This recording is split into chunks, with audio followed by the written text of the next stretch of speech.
All right, love God's way.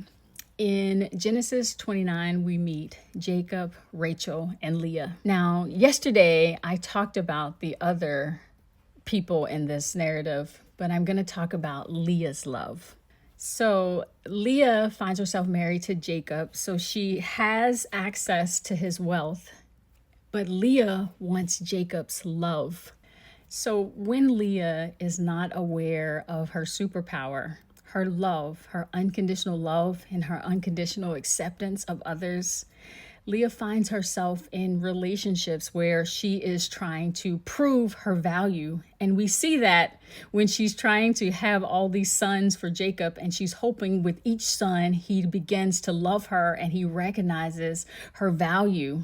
Jacob gives us a description of Leah, and he describes her as tender-eyed. So tender is the Hebrew word rak, and it means delicate, gentle, soft. Jacob recognizes and he exists in Leah's love, but he can't love her back. Now I stop and share from personal experience. So Leah really represents the people that really walk the earth in unconditional love and unconditional acceptance of others. And it is really the most healing kind of love. And that love really invites the people that need that love the most. These are going to be your emotionally unavailable people, your avoidance, and your people that fall somewhere on the narcissism scale. The people that I mentioned, they are the people that are the most adverse to light and the most adverse to looking at a reflection of themselves and their behavior. Because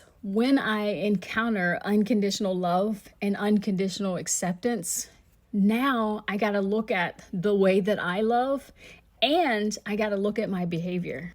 Both of those things require a lot of courage because they require and challenge your belief system and your behaviors. What I have found is it is a lot easier to harm you and mistreat and abuse you than to look at the mirror and to solve the belief system and the behavior, which is really my unworthiness. And so, if you are Leah, what I have learned is that every relationship that I come to, every friendship, every relationship, romantic relationship, that I enter into that relationship, always being willing to say no.